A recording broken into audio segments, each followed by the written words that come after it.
नमस्कार दोस्तों, मैं हूँ राज।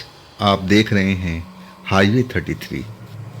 दोस्तों, आज की कहानी जो है ना, अंकित की भेजी हुई है। ये कहानी लगभग 2015 की है। दिसंबर या दिसंबर का लास्ट महीना था, मतलब 2016 स्टार्ट होने वाला था। खैर, ये तो साल की बात हो गई, लेकिन अंकित के साथ में हुआ क्या था, क्या घटना घटी थी, आइए चलते हैं ना अंकित के इस कहानी में। तो दोस्तों, अगर आप मेरे नए चैनल पर अभी तक नहीं गए हैं और अभी तक उस चैनल पर आप सब्सक्राइब भी नहीं कर पाए हैं, तो जल्दी से जाइए ना। उस नए चैनल का राज की कहानियां का लिंक इस वीडियो का डिस्क्रिप्शन बॉक्स में दिया हुआ है और उसमें भी बहुत मज़ेदार कहानियां डाली हुई है। तो देर मत कीजिए, उस चैनल पर जाइए और उस कहानियों का भी मजा लीजिए।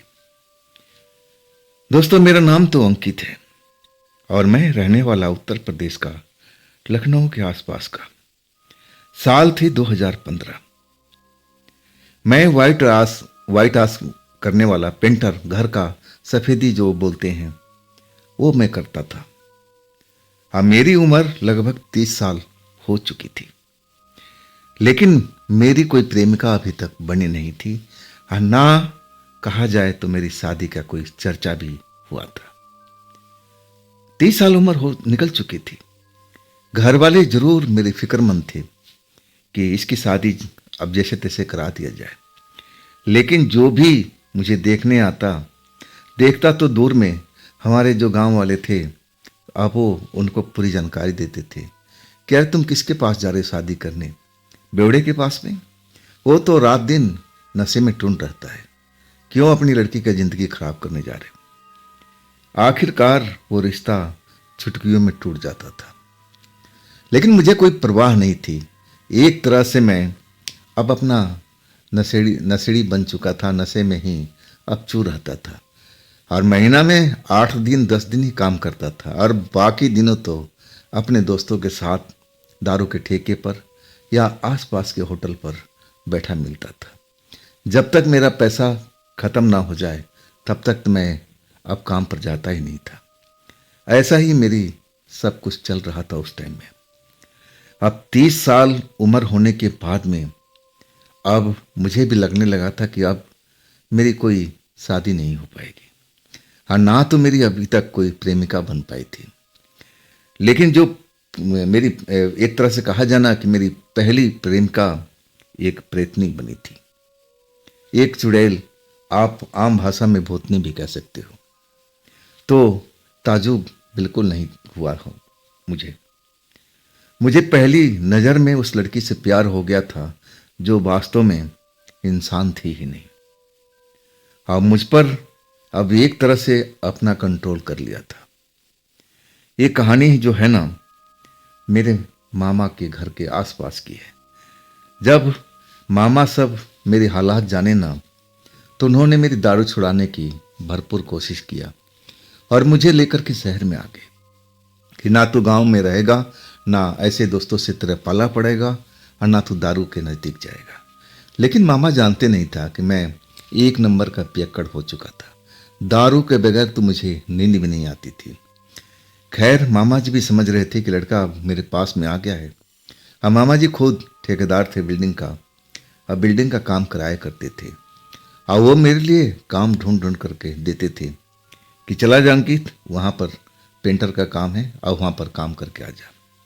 अब मैं काम कर लेता था, अच्छा वाला पैसा कमाता था, लेकिन ये दारू का लत जो था ना, मेरा छूट नहीं रहा था। अब मामा जी का जो घर था ना, मेन शहर से लगभग 10 किलोमीटर दूरी एक कस्बा था, रोड के किनारे ही कस्बा। और उनके जो गांव का सड़क जाता था, एक सामने दारू का ठेका था। दारू का ठेका से सामने ही एक कच्ची सड़क, पक्की सड़क जो कहा जाए, वो निकलती थी, मामा के गांव को जोड़ती हुई आगे के गांव की तरफ चली जाती थी। और जो दारू का ठेका का सामने था ना, रोड की दूसरी तरफ में, वहाँ पर कुछ कच्चे झोपड़ बने हुए थे जिसमें अब ढाबा चलता था। नॉन वेज क्योंकि वहाँ दारू का काम चलता था ना, दारू का ठेका था ना, तो लोग नॉन वेज ज़्यादा ही पसंद करते थे। अब वहाँ पर जो पहला दुकान था ना कोने पर, वो एक चाचा का था जिनकी उम्र लगभग 55 से 60 साल की रही होगी, और उनकी 3 बेटियां थी। दिन में वो ढाबा चलाती, एक तरह से खाना मिलता था, अब नॉन वेज भी मिलता था और सब्जी भी मिलता था, वेजिटेबल भी, और वो दिन को संभालती थी। और शाम के टाइम वो लड़कियां अपने घर में चली जाती थी। वहाँ से कुछ ही दूरी पर जो कॉलोनी थी, मामा की कॉलोनी, जिसमें मामा जी रहते थे, उसी कॉलोनी में उनका भी घर था। तो सारा जिम्मा तो लड़कियां दिन का उठा लेती थी, लेकिन शाम के टाइम में वो चाचा आ जाते थे। अब फिर जो दारूबाज थे, अब अपना दारू वारू खरीद के उनके ढाबा के आसपास, और बता दूं कि वो ढाबा के पीछे लगभग 300-350 मीटर की दूरी पर एक शमशान भी था, और वहाँ पर पोखर भी था। पोखर पानी का था, और उसके जो अब जो बैठने की जगह था और वहाँ पर नहाने का जगह, वो सब पक्का किया हुआ था। अब जो अधिकांश शराबी होते थे ना, अपने सामान वामान लेकर के, खाने पीने का चिकना लेकर के उस तालाब के पास पहुंच जाते थे। लेकिन अकेले कोई जाता नहीं था जब तक उनके साथ में कोई हो ना हो, 2-3 लोग होते ही थे। अब मैं भी अब उस जगह पर आ चुका था, और मैं भी अब उसी दारू के ठेके पर काम तो करके आता, पैसा अच्छा कमाता था मैं, लेकिन जब दारू के बिना मुझे रहा नहीं जाता था। आखिरकार उसी ठेके पर मैं दारू खरीद लेता और देखता कि कहाँ मैं पीऊँ, क्योंकि मैं दारू लेके मामा जी के घर पर तो जा ही नहीं सकता था। आखिरकार वही जो ढाबा था चाचा वाला मुझे बड़ा सूटेबल लगा, लेकिन मुझे जब उस जगह पर गया ना, तो चाचा ने साफ मना कर दिया कि नहीं बेटे, यहाँ पर जो खाना पीना है तुम खा सकते हो, और दारू तो मैं यहाँ पर किसी को पीने नहीं देता, ना पीने दूंगा। अब जैसे लोग, अब चले जाओ पीछे, तालाब है शमशान के पास में, अब वहाँ पर अधिकांश लोग पिया करते हैं, तुम भी चले जाओ, सामान मेरे यहाँ से ले जाओ, चखना ले जाओ, बर्फ़ ले जाओ, पानी चाहिए, सब कुछ मिल जाएगा, लेकिन इस जगह पर मैं पीने नहीं दूंगा। वाकई में ऐसा ही थे वो। और वहाँ पर 1-2 और थे ढाबा इसी तरह का, वो भी अब लोग किसी ढाबे में पीने नहीं देते थे। ठिकाना था वही तालाब का किनारा, पक्का तालाब था, और वहाँ पर सामने में ही थोड़ी दूरी पर जा कर के शमशान था। लेकिन शराबी कोई डरता थोड़ी था, अब पीने के बाद में कहाँ किसको डर लगता है। अब कई लोग उस जगह से अनजान भी थे, उनको तो पता था कि वहाँ तो तालाब ही है। जैसे मैं था, मुझे भी मालूम नहीं था कि वहाँ पर थोड़ी ही दूरी पर शमशान है। मैं उस जगह पर नया था। आखिरकार मैं भी अपना ठिकाना उसी तालाब पर बना लिया। शाम को जब भी आता, सामने ठेका की थी दुकान दारू की, वहाँ से दारू की बोतल खरीदता, फिर चाचा के पास से पानी की बोतल, गिलास, जो भी खाने पीने की चीज़ नॉनवेज होती, अब मैं ले करके उसी तालाब पर चला जाता। और मैं अकेले ही, मेरा कोई साथी अभी तक बना नहीं था, मैं अकेले ही अब उस जगह पर बैठ करके अपना दारू एंजॉय करता। हाँ, कुछ दूरी पर अन्य लड़के भी वहाँ पिया करते थे वो, लेकिन वो ग्रुप में होते थे, और भी कई ग्रुप थे जो शाम के टाइम उस जगह पर आ जाते थे। लेकिन उस जगह पर मैं अकेला एक ऐसा व्यक्ति था जो मेरा कोई दोस्त नहीं था। अब मैं दोस्त बनाना भी नहीं चाहता था।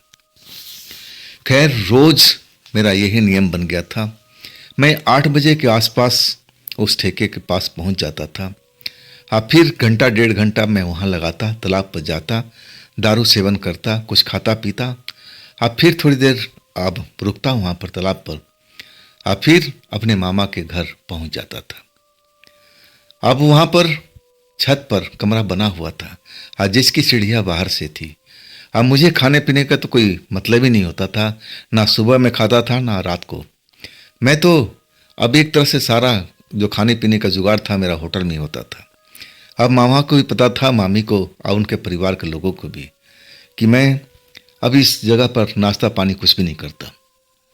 अब हमारा सीढ़ी थी, बाहर से अपना कमरे में पहुंच जाते थे, आराम से सोते थे।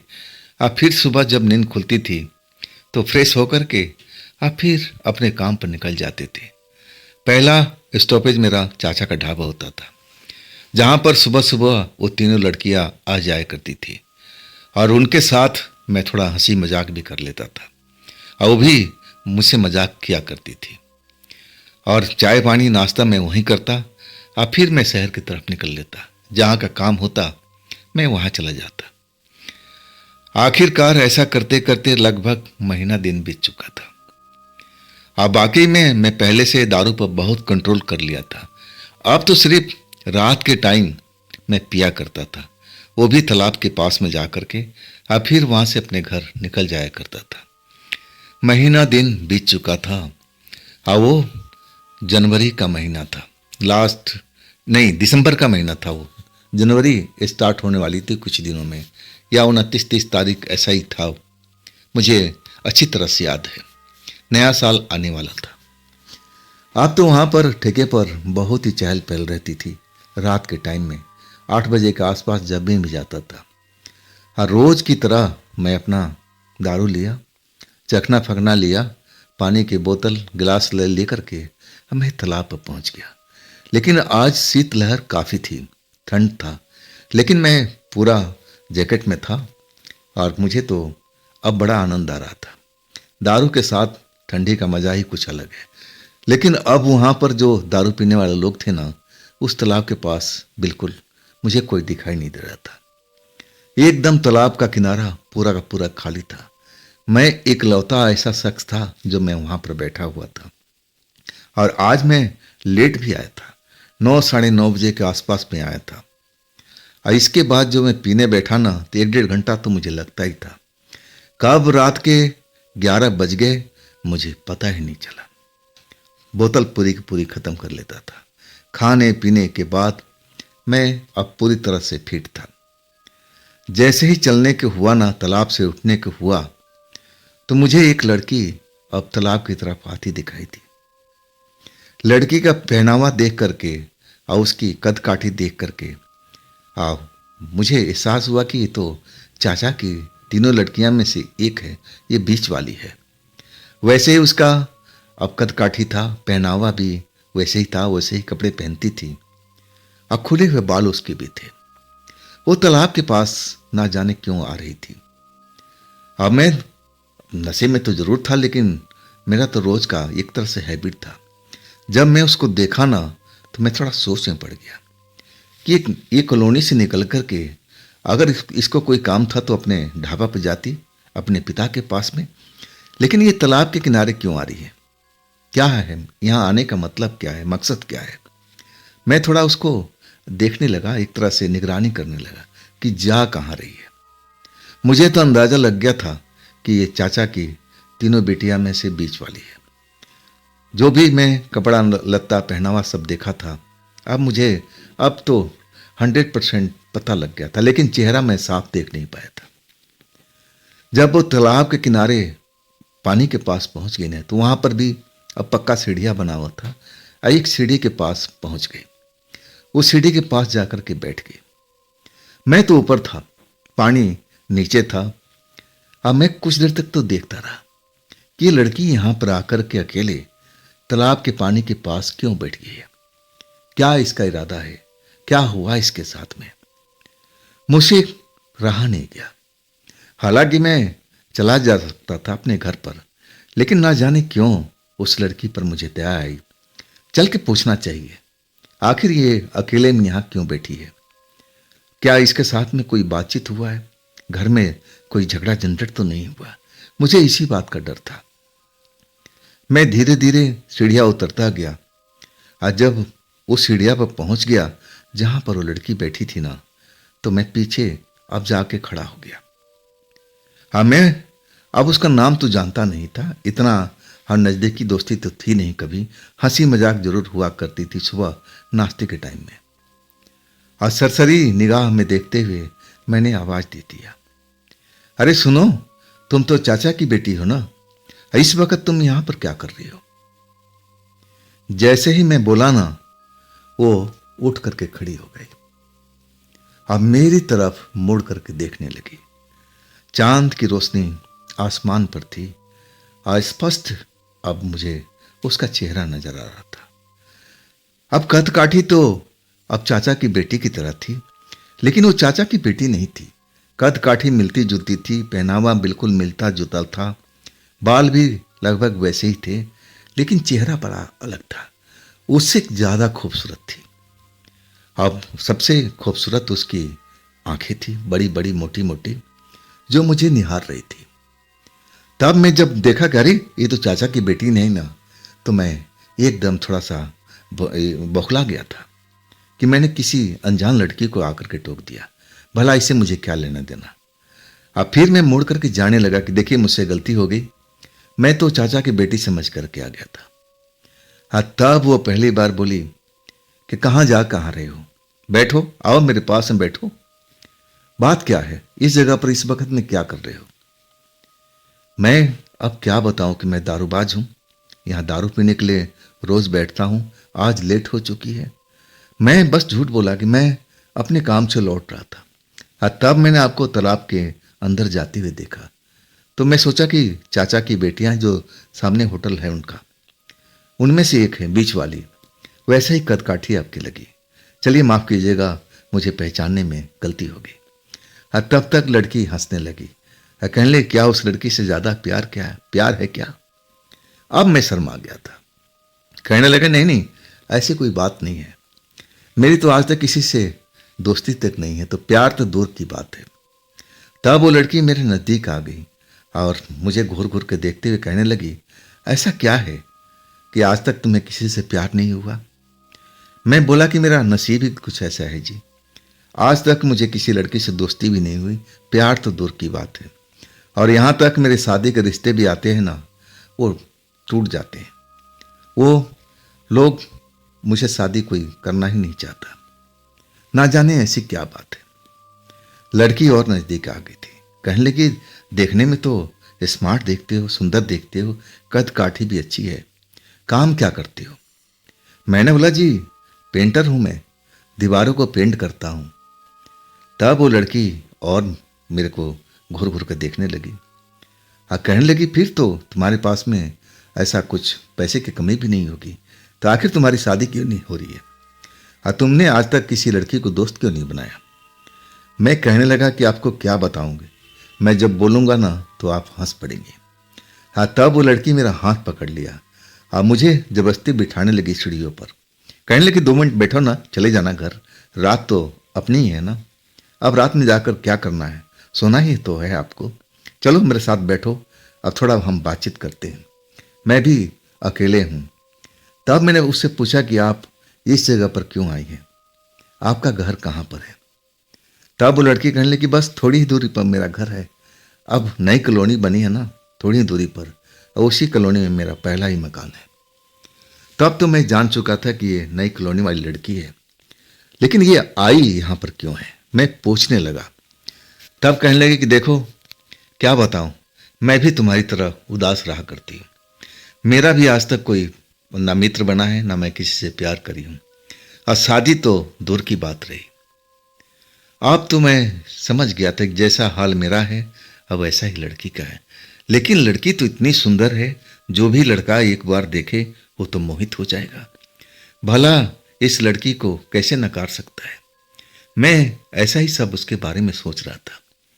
और तब लड़की हंसने लगी, कहने लगी तुम यही सोच रहे हो ना कि मैं इतनी सुंदर हूँ, सुशील हूँ, तो मुझे कोई अब क्यों नहीं प्रेम करता, मुझे कोई शादी क्यों नहीं करता।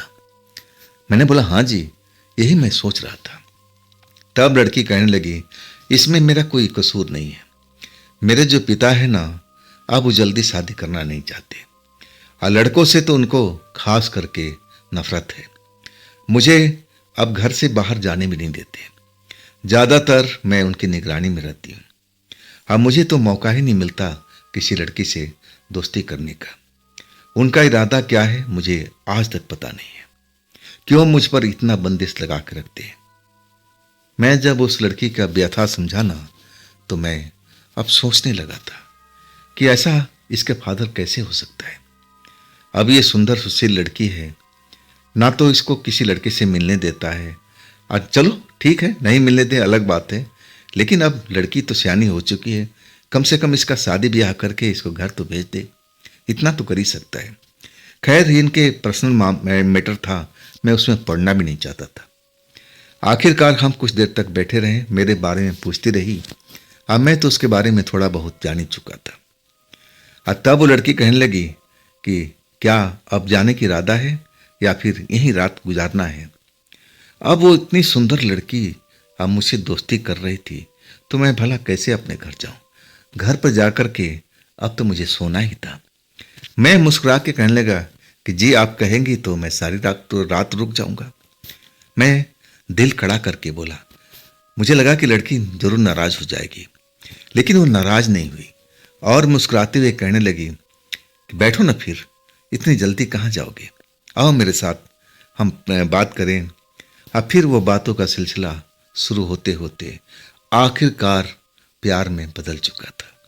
अब मुझे तो पता ही नहीं चला। आखिरकार सारी रात ठंड में हम उस तालाब के किनारे पर बैठे रहे और उस लड़की से बात करते रहे, प्रेम करते रहे। आखिरकार जब सुबह के 3 बजने वाले थे ना, तब लड़की बोलने लगी कि ऐसा करो, अब तो मेरा नाम भी वो पुकार रही थी, अंकित, अब चले जाओ, अब ठंड भी काफ़ी बढ़ गई है। देखो तुम्हें ठंड भी लग सकती है, अब जाओ अपने घर पर।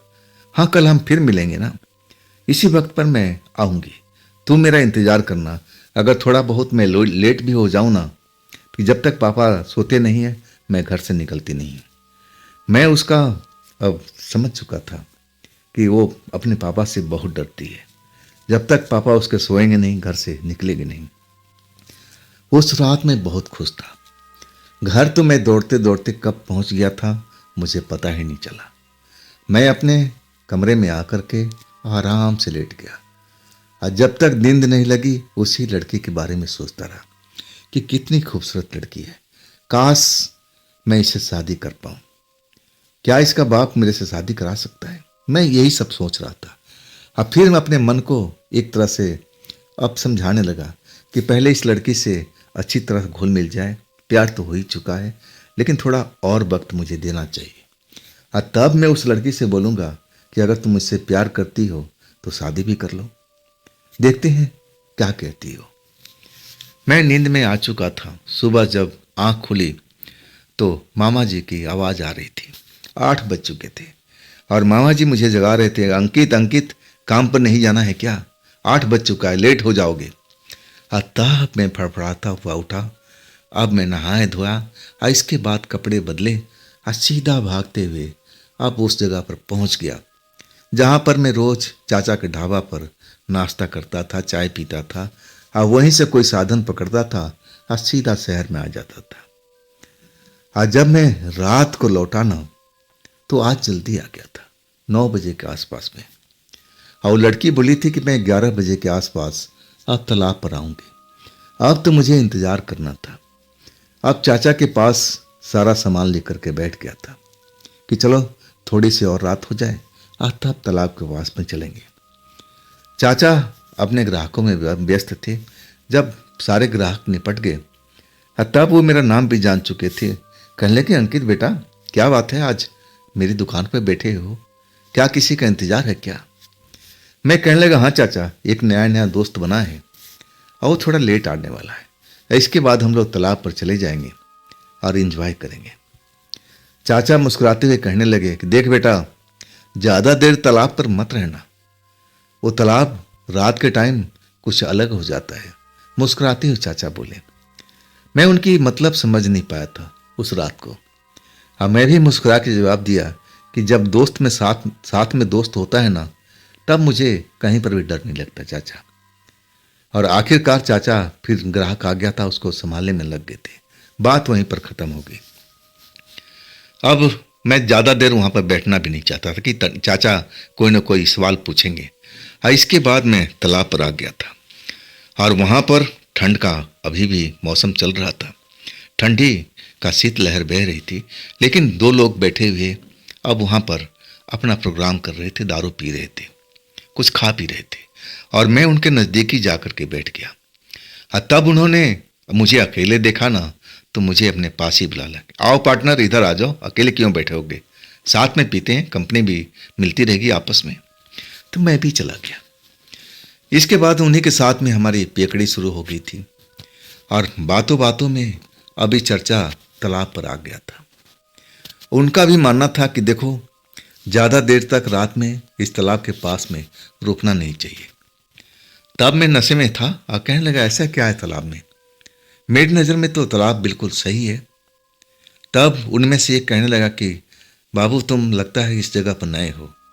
मैंने बोला, हाँ, अब कुछ महीना तो हमें हो ही गया यहाँ पर। तभी तो वो मुझे मुस्कुराते हुए बोलने लगा, तभी तो इस तालाब के बारे में जानकारी नहीं है। मैंने बोला कि अगर आपको जानकारी है तो कुछ बता दो। तब वो कहने लगा कि देखो, यहाँ से थोड़ी दूरी पर शमशान है। आज जहाँ तक मैं सुना हूँ ना कि रात के टाइम में आत्माएं शमशान से निकल कर के इस तालाब पर आती है। अब मेरे साथी ने एक बार जरूर देखा है और वो देख करके डर करके भाग चुका है। अब मैं उसकी बात सुन करके हंस पड़ा था। मैं भूत प्रेत पर कभी यकीन करता ही नहीं था। मैं एक तरह से अब हंसते हंसते अब उसका मजाक बनाने लगा था। तब वो मेरे पर नाराज हो गया और कहने लगा कि बाबू, जब कभी तुम देखोगे ना भूत प्रेत को, तब तुम्हें पता लगेगा कि वो शक्तियाँ कितनी खतरनाक होती है। आज तो तुम हंस लो, लेकिन जल्दी ही इस तालाब पर तुम्हें जरूर नजर आएगा। अगर तुम अकेले यहाँ पर देर रात तक बैठे रहोगे, मेरी कहना मानो, ज़्यादा देर तक अकेले इस तालाब पर बैठने का कोशिश ही मत करना। अब तो दारू खत्म हो चुकी थी। वो दोनों उठ के अब जा रहे थे। अब मुझे भी कह रहे थे कि बाबू, उठ जाओ, अब चलो, जहाँ जाना है आप निकलो, अब तुम अकेले हो। लेकिन मैं हंसता हुआ उनको टाल दिया कि मुझे किसी से डर नहीं लगता। 10:30 बज चुके थे। आधा घंटा और बाकी था। अब मैं उस तालाब का चक्कर लगाने लगा। दारू फारू तो कभी का पी चुका था, खत्म हो चुकी थी। अब तो मैं इंतजार कर रहा था उस लड़की का। 11 बज गया। अब पूरा जो एरिया था सुन सपाटा हो चुका था। हर तरफ जिधर देखो अंधेरा ही अंधेरा। और रात में अब वो जो इलाका था वैसे ही था, ग्रामीण क्षेत्र जैसा लगता था। अब जंगली जानवर, सियार वगैरह का आवाज़ें वहाँ पर आनी शुरू हो गई थी। पहली बार मुझे एहसास हुआ था कि उस तालाब पर जरूर ऐसी कुछ बात है। मुझे पानी के अंदर छपाक छपाक की आवाज़ सुनाई दे रही थी, लेकिन मैं डरा नहीं। मुझे मालूम था कि तालाब में मछलियाँ हैं, अब मछलियाँ उछल रही हैं, इसमें डरने वाली क्या बात है। आखिरकार इंतजार करते करते मैं थक चुका था।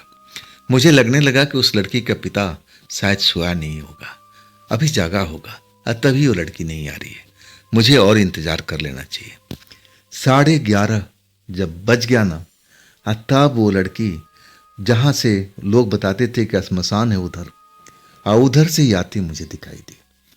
कल वाला ही ड्रेस था, ड्रेस उसने कोई बदला नहीं था, वैसे ही हेयर स्टाइल, वैसे ही ड्रेस, और लपकती हुई आ रही थी जैसे बहुत जल्दी में हो। अब मैं उसी जगह पर आ गया जहाँ पर हम कल रात बैठे हुए थे, तालाब के पानी के नज़दीक सीढ़ियों पर आके बैठ गया था। और वो भी आई और कहने लगी, देखो आज मुझे देर हो गई, पापा जो थे ना जगे हुए थे। अब मैं तो इंतजार करती कब वो नींद में जाए और तब मैं आऊँ, माफ़ करना अगर देर हो गई हो तो। मैं कहने लगा, नहीं नहीं, माफ़ करने वाली कोई बात नहीं है, ये तो अक्सर ऐसा हो ही जाता है। और इसके बाद फिर हमारी प्रेम कहानी शुरू हो गई थी। अब तो ये कहानी हर रोज चलने लगी थी। मैं जानबूझ करके लेट आता था, चाचा के दुकान पर बैठा रहता थोड़ी देर, इसके बाद उस तालाब पर पहुंचता। और ठंडी के टाइम में अब मैं झेल लेता था ठंडी को। मुझे तो प्यार में ऐसा कुछ ठंड लगता ही नहीं था। मैं तो उस लड़की का 11 से लेकर के 11:30 तक इंतजार करता, और तब वो लड़की आती थी। अब फिर हम तालाब के किनारे ही प्रेम करते थे, बैठते थे, घंटों बतियाते थे। इस तरह करते करते लगभग 15 दिन बीत चुका था।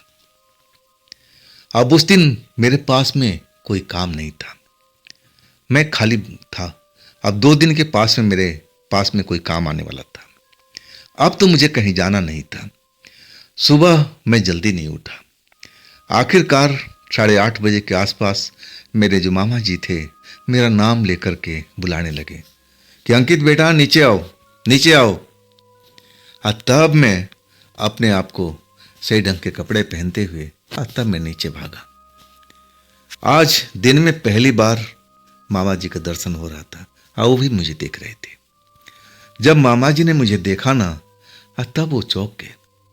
अरे अंकित, तेरा सारा शरीर का जैसे लग रहा है कि खून निकल गया है। तेरा शरीर बिल्कुल पीला सा पड़ा हुआ, सफेद सा दिख रहा है। बात क्या है? आजकल तू खाता पीता नहीं है क्या? ये तेरा चेहरे का रंग उड़ा हुआ है। बात क्या है अंकित? मैं अपने आप को कई दिन तक आईने में देखा नहीं था। अब मुझे तो मामा जी के बात पर विश्वास ही नहीं हुआ। मैं कहने लगा कि नहीं मामा जी, मुझे तो अपने शरीर में कोई परिवर्तन दिख नहीं रहा। मैं पहले की तरह स्वस्थ हूँ, सारा काम मजे में करता हूँ, तो शायद आपकी नज़र में कोई फर्क तो नहीं आ गया। तब मामा जी कहने लगे, नहीं बेटा, मेरे नज़र में कोई फर्क नहीं है। मैं तेरा चेहरा देख लिया, तेरा शरीर भी पीला पड़ा हुआ है। और ये बात क्या है? क्या तू खाने पीने में लापरवाही बरत रहा है या फिर तू फिर से दारू पीना शुरू कर दिया? उनकी नज़र में तो मैं दारू छोड़ चुका था। तब मैंने कहने लगा कि नहीं मामा जी, ऐसी बात नहीं है। और जो आप काम दिए हैं ना, और उसमें देर रात तक लगा रहता हूँ। घर पहुँचता हूँ तो रात को 12:30 बज जाता है। तब मामा जी कहने लगे, हाँ, जब तू दरवाज़ा खोलता है ना तो आवाज़ आता है और तब मैं जान जाता हूँ कि मेरा भांजा आ गया है। लेकिन बेटा, तेरा चेहरा, मैं सही में कह रहा हूँ, सामने आईना है, आज जाग के तो खुद देख। वाकई में मुझे विश्वास नहीं हुआ। आज जब मैं आईने के सामने गया ना तो मैं तो अपने आप को पहचान ही नहीं पा रहा था।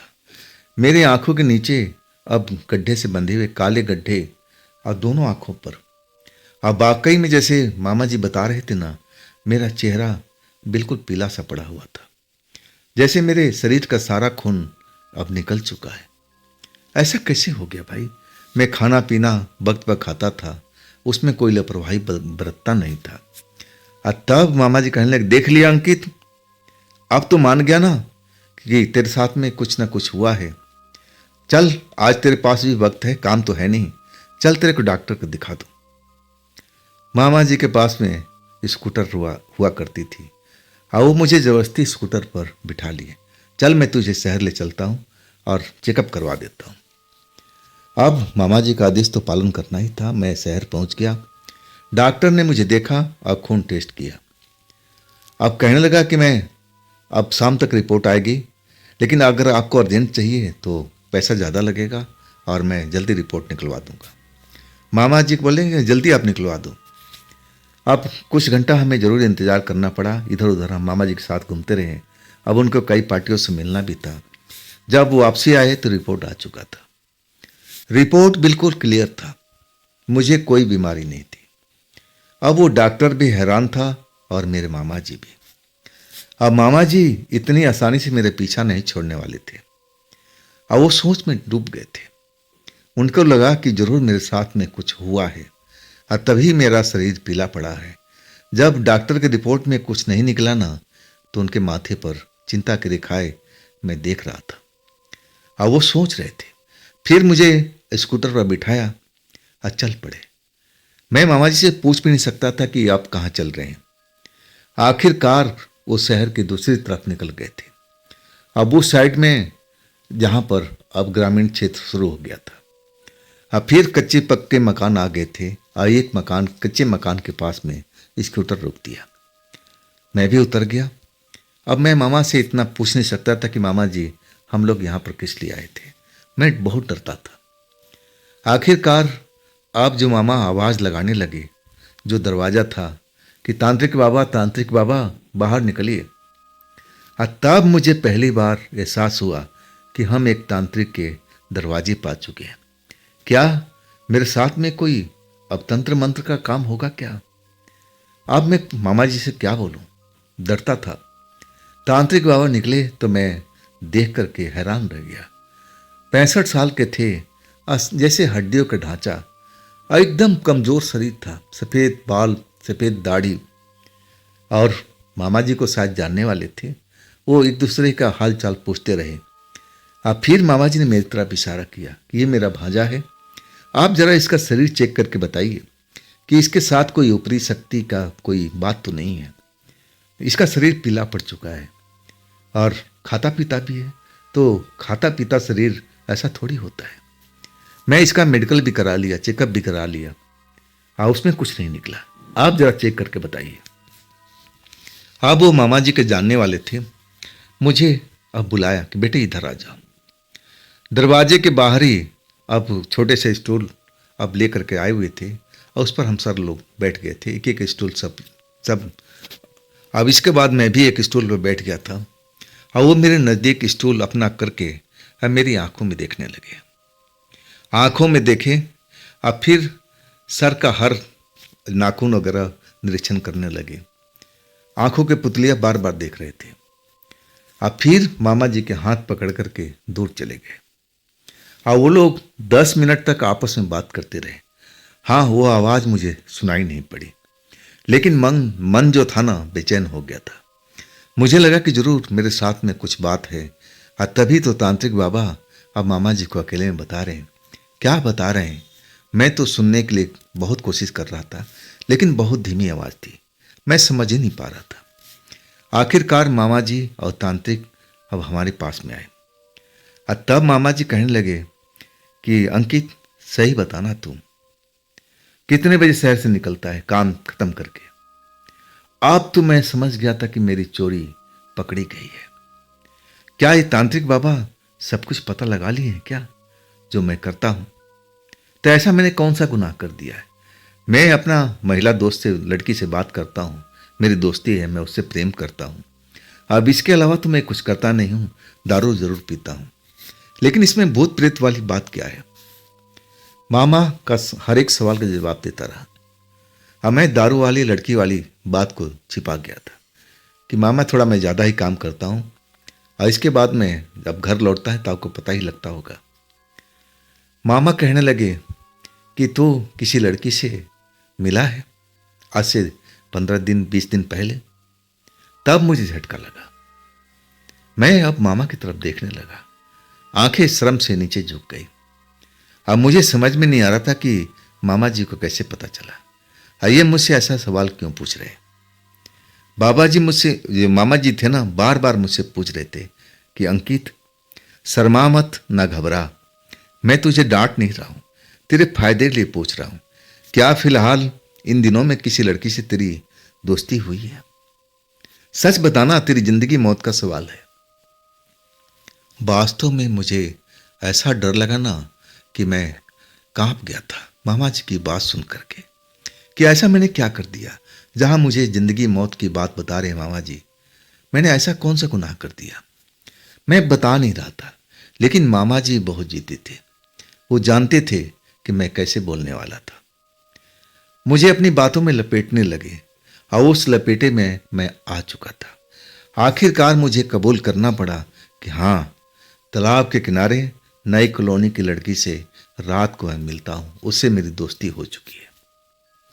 मामा जी सबको सब जा करके तांत्रिक बाबा को बता दिए और तांत्रिक बाबा सर हिला रहे थे। उनकी फिर बातचीत चलने लगी और इसके बाद तांत्रिक बाबा कहने लगे कि बेटा चल घर के अंदर। वो झाड़ फूक का काम घर के अंदर किया करते थे। घर के अंदर ले जाकर के अब अपनी आसन पर मुझे बिठा दिया था और जैसे ही मैं उनके आसन पर बैठा ना, ऐसा लगने लगा कि आसन वो एकदम गर्म हो रहा है, भट्ठी की तरह जल रहा। सर्दी के दिनों में मुझे ऐसा लगने लगा कि पसीना निकलने लगा। ना जाने उनके आसन में क्या खूबी थी। हाँ, सही मायने में कुछ ही मिनट हुए थे कि मैं अपने आपे में नहीं था। ना जाने मुझे क्या हुआ, मैं तो समझ ही नहीं पाया। मैं अपने आप को भूल चुका था और उसके बाद मैं जब पूरी तरह से होश में आया ना, तो मैं बिल्कुल शांत था। मेरे शरीर से बहुत सारा पसीना सर्दी के दिन में निकला हुआ था और मेरे सामने मामा जी तांत्रिक बाबा मेरी आंखों में लगातार देख रहे थे। हाँ, फिर मामा जी के बोले कि हाँ, अब इस पर से वो आत्मा निकल चुकी है, लेकिन डर है कि ये फिर उसी रास्ते से आएगा जाएगा और उसकी ताक में लगी रहेगी। मैं तो कहूँगा कि ठेकेदार जी, इसको अब अपने पास में ही इस साइड में मत रखो, उस रास्ते में इसको आने जाने मत दो। एक शहर में इसको कोई ठिकाना दे दो और वहीं पर ये अपना काम भी करते रहेगा और देखते भी रहेगा। वाकई में मैं बहुत डरा हुआ था उस टाइम में, खौफ में था कि क्या हुआ था मेरे साथ में। मैं जानना चाहता था और ना तो मामा जी बता रहे थे ना तांत्रिक बाबा। अब मुझसे बर्दाश्त नहीं हो रहा था। मैं सब कुछ जानना चाहता था कि आखिर बात क्या है। आखिरकार मैं तांत्रिक बाबा से पूछने लगा कि बाबा जी क्या हुआ था मेरे साथ में। ये आसन अब जो नॉर्मल लग रही थी, ठंडी लग रही है, ये जब मैं बैठा तो गर्म क्यों होने लगी। मेरे शरीर से पसीना निकलने लगा था। फिर मैं अपना होशो हवास खो बैठा था। क्या हुआ था मेरे साथ में, आप दोनों में से कोई तो बताओ। मैं मामा जी को बोल रहा था और तांत्रिक बाबा को। तब मामा कहने लगे कि तू तांत्रिक बाबा से ही पूछ ले, सब कुछ बता देंगे। मेरे पर तो शायद विश्वास न कर पाए। अब तांत्रिक बाबा बताने लगे थे कि बेटा, जिस लड़की से तुमने दोस्ती किया था ना, वो इंसानी जिस्म वाली लड़की नहीं थी, वो एक प्रेत आत्मा है। हाँ, यूं कहूं कि वो तेरे को अब मार करके अब अपने पास बुलाना चाहती थी। हर रोज तेरे शरीर से खून निचोड़ रही थी और ऐसा ही कुछ दिन चलता रहता ना तो तू एकदम खत्म हो जाता। संजोग से तेरी मामा का नजर तुझ पर पड़ गई और वो धन्यवाद अपने मामा को बोल कि उन्होंने मेरे पास में लेके आए और आखिरकार तू बच गया है। बता, बात सही है ना? तू उस लड़की से रोज मिलता था ना, उसके साथ में प्यार करता था ना? मैं सन्न रह गया था। मैं कहने लगा कि बाबा जी आप बिल्कुल सही कह रहे हो, लेकिन वो लड़की कोई प्रेतनी नहीं थी, ना तो वो कोई चुड़ैल थी। मैं सुना हूं कि चुड़ैल के पैर नहीं होते और प्रेत आत्मा दिखाई नहीं देती। वो तो जीती जागती लड़की थी जिसको मैं महसूस करता था। कैसे हो सकती है?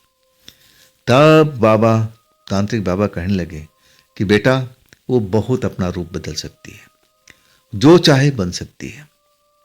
तुम्हें विश्वास में वो अच्छी तरह से ले लिया था और उसका सिर्फ एक ही मकसद था कि प्यार के जाल में तुम्हारे शरीर से खून निचोड़ ले और फिर तुम मर जाओ, तुम्हारी आत्मा को अपने बस में कर ले और तुम भी उसी की तरह हो जाते, प्रेत जोनी में चले जाते और उसी के साथ अब तुम भटकते रहते।